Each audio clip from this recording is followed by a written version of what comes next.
Dans cette vidéo, je vais vous parler d'un exercice qui a transformé mon bench. Le bench, c'est un mouvement que je pratique depuis maintenant 8 ans en format powerlifting. Pour référence, j'ai récemment passé 175 kg au bench à 65 kg de poids de corps lors des championnats du monde 2024.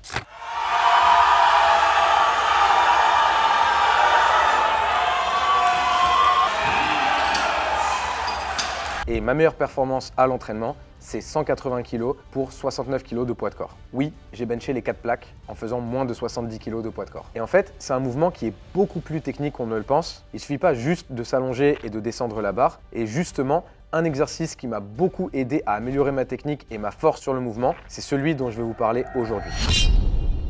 Avant toute chose, c'est important de rappeler le principe et le concept de base au bench. L'objectif, c'est d'avoir une position du haut du corps où la cage thoracique va être ouverte et où les épaules seront rétractées en arrière. L'avantage de cette position, c'est que ça permet un meilleur ancrage et une meilleure stabilité. Et qui dit meilleur ancrage et meilleure stabilité dit plus de force. Et en parallèle, à côté de ça, ça va aussi permettre un meilleur recrutement de vos pectoraux dans le mouvement. Si vous avez un meilleur recrutement musculaire, vous aurez donc plus de force à développer sur le mouvement. C'est pour ça que lors du placement sur le développé couché, le fait de créer cette position avec cette ouverture de la cage et cet ancrage des épaules, c'est une des étapes capitales pour non seulement avoir une bonne technique, mais pouvoir soulever lourd sur le bench. À côté de ça, il y a un autre aspect qui est vraiment fondamental pour un gros bench, c'est le leg drive. En gros, c'est l'impulsion que vos jambes vont vous donner dans le mouvement. Alors évidemment, le bench, c'est principalement un exercice de haut du corps qui fait intervenir du coup la force des muscles du haut du corps, mais les jambes vont permettre d'avoir une meilleure stabilité et une meilleure production de force. C'est d'ailleurs pour ça qu'en plus d'avoir une grosse importance de la position du haut du corps lors du placement au bench, on a aussi l'importance d'un bon leg drive, d'un bon ancrage de vos pieds dans le sol pour encore une fois stabiliser la position et maximiser la force grâce à la poussée des jambes, grâce au leg drive. Mais justement, le problème c'est que parfois, notamment les débutants, ont du mal à associer les deux aspects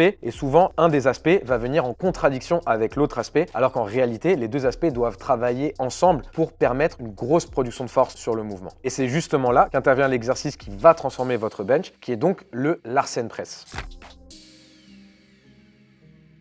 Donc le Larsen Press, concrètement, c'est un développé couché classique, sauf que lors de l'exécution du mouvement, vous allez retirer vos pieds du sol, vous allez donc retirer ce point d'appui, et comme je viens de le dire, ça vous fait un point de stabilisation en moins, et en plus de ça, ça vous fait un axe de production de force en moins sur le mouvement. Alors on pourrait penser que c'est pas un bon exercice pour développer le bench et la force au bench, mais en réalité, c'est tout le contraire. L'avantage du Larsen Press, c'est que premièrement, vous allez avoir un gros focus technique sur le mouvement. C'est simple, comme je l'ai répété rapidement, l'objectif pour un gros bench, c'est d'avoir une cage ouverte et d'avoir les épaules rétractées et ancrées dans le banc. Sans vos pieds, vous allez être obligé d'être extrêmement concentré et extrêmement impliqué sur cette portion-là du mouvement. Et si jamais vous n'arrivez pas à tenir votre cage thoracique haute, vous allez voir que le mouvement va être horrible à faire. Donc premièrement, on a un focus technique sur un des piliers de la force au bench, qui est donc le positionnement et l'ancrage du haut du corps. Deuxièmement, je l'ai dit, le bench, c'est un mouvement où on va principalement faire intervenir la force du haut du corps. Les jambes vont aider, mais justement, si jamais vous faites du Larsen Press, vous supprimez l'impact des jambes et en fait, vous augmentez le stress et la tension sur le haut du corps, sur donc les principaux muscles responsables de la production de force au bench, à savoir vos deltoïdes, vos triceps et vos pecs. Et du coup, vous allez avoir une meilleure sollicitation, un meilleur recrutement de ces groupes musculaires-là, vu que vos jambes ne sont plus là pour aider dans l'équation. Donc en gros, le Larsen Press va être un mouvement qui va être beaucoup plus dur à exécuter que votre bench normal. D'ailleurs, en termes de max, j'ai déjà passé, il me semble, 165 kg au Larsen Press.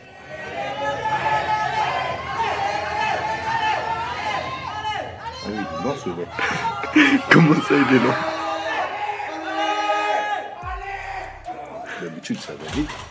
Là où, comme je l'ai dit dans l'introduction, j'ai déjà passé les 180 kg au bench normal avec les pieds au sol. Alors, maintenant que je vous ai expliqué qu'est-ce que concrètement cet exercice, quels sont les avantages du Larsen Press, maintenant je vais vous dire les erreurs à éviter. Première erreur qui est pour moi la plus importante et la plus grosse des erreurs, c'est mettre trop lourd. Si jamais vous mettez trop lourd dès le début sur votre Larsen Press, vous allez avoir de très mauvaises sensations, vous risquez d'avoir mal aux épaules, vous risquez d'avoir mal aux pecs, parce que comme je viens de le dire, c'est un mouvement qui est plus dur à réaliser et où les charges vont venir beaucoup plus impacter directement votre structure du haut du corps fort puisque vos jambes ne sont pas là pour assister le mouvement. Donc, première erreur à éviter, c'est de ne pas mettre trop lourd. Là-dessus, vous inquiétez pas, un peu plus tard dans cette vidéo, je vais vous donner un protocole à suivre pour bien mettre en place le Larsen lors de vos entraînements. Deuxième erreur à éviter, c'est ne pas se concentrer sur l'axe technique principal. Si jamais lorsque vous exécutez votre Larsen, vous partez de cette position ouverte et que plus vous descendez, plus vos épaules partent en avant, ça veut dire que vous êtes exactement en train de faire l'erreur qu'il ne faut surtout pas faire sur le bench et donc vous ne profitez pas de ce que l'exercice peut vous apporter. Encore une fois, l'objectif du Larsen, c'est sans vous aider de vos jambes, que ce soit en termes de stabilisation ou en termes de production de force, vous allez être obligé de garder une position de cage ouverte et ça va vous demander un travail de rétraction au niveau de vos épaules, au niveau de vos scapulas et un travail de concentration de schéma moteur sur le mouvement. Si jamais lorsque vous descendez, vos épaules partent en avant, c'est probablement que vous mettez trop lourd et que du coup vous ne pouvez pas vous concentrer sur l'aspect technique principal du Larsen Press. Troisième erreur à éviter, c'est en fait de ne pas vous servir de vos jambes lors du placement. Lorsqu'on se place au bench, les jambes permettent en règle générale un bien meilleur placement que ne pas se placer avec les jambes. Ce que je vous conseille donc, c'est de vous placer comme si vous faisiez votre bench normal et seulement avant de commencer votre rep, alors à ce moment-là, vous allez pouvoir lever vos pieds et garder vos pieds hors du contact avec le sol pour justement éviter de tricher l'exercice. Le but du Larsen, c'est pas de mettre trop lourd, le but c'est justement de challenger votre mouvement au bench, encore une fois, sans vos pieds. Donc maintenant que vous savez comment réaliser un bon Larsen, vous connaissez les erreurs à éviter, on va passer du coup au protocole d'entraînement que je vous propose. Alors petit aparté rapide, j'en profite, j'ai pas de sponsor pour mes vidéos YouTube. Si jamais vous voulez suivre des programmes de powerlifting que j'ai moi-même designé, que j'ai moi-même suivi et avec lesquels j'ai coaché plusieurs athlètes, podium au championnat du monde et plusieurs champions du monde, n'hésitez pas à vous rendre sur le lien dans la description, thepanache.app. Vous pourrez retrouver une quinzaine de programmes avec tout détaillé, à savoir les mouvements, le nombre de répétitions, les charges à utiliser. Donc si jamais ça vous intéresse, je vous invite à aller sur le lien dans la description. Voici le protocole que je vous conseille de mettre en place sur le Larsen Press. Premièrement, vous allez avoir une fréquence de 2 séances de Larsen par semaine.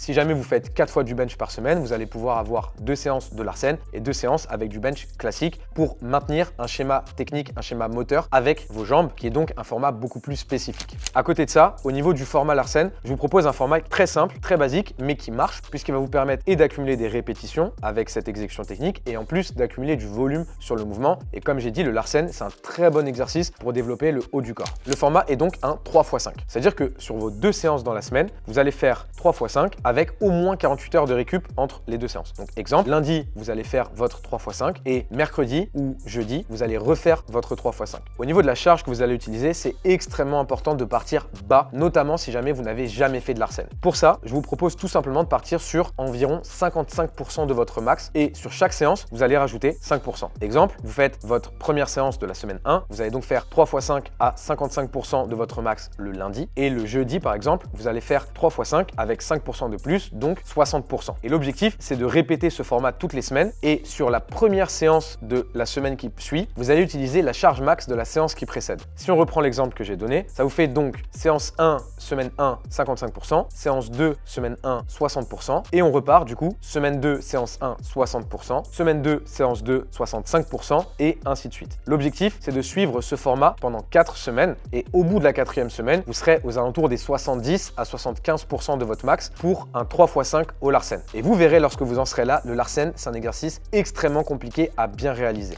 Attention, si jamais vous vous rendez compte que vous n'arrivez pas à exécuter correctement le mouvement ou alors que vous commencez à avoir des douleurs au niveau des pecs ou au niveau des épaules, c'est probablement que vous devez régresser un petit peu au niveau de la charge et donc n'hésitez pas à faire plusieurs fois dans la même semaine le même pourcentage. Donc par exemple, semaine 1, vous restez à 55% et vous attendez seulement la semaine 2 pour passer à 60 et ainsi de suite. Donc si jamais vous exécutez correctement le Larsen et qu'en plus de ça, à côté, vous continuez d'entraîner votre bench classique avec du coup le leg drive, le placement de vos pieds, alors vous allez voir au bout d'un mois, votre bench va tout simplement exploser parce qu'en faisant ça, vous faites la portion la plus dure du mouvement, à savoir le maintien de la position du haut du corps et l'entraînement en termes de force, en termes d'hypertrophie du haut du corps. Voilà les boys, si cette vidéo vous a plu, n'hésitez pas à vous abonner pour plus de contenu. Là, pendant tout l'été, ça va être très simple, ça va être entraînement, entraînement, entraînement. Et de mon côté, je vais vous faire un maximum de vidéos pour vous aider à devenir plus fort parce que là où il y en a certains qui sont partis en vacances, nous, on reste là et on s'entraîne.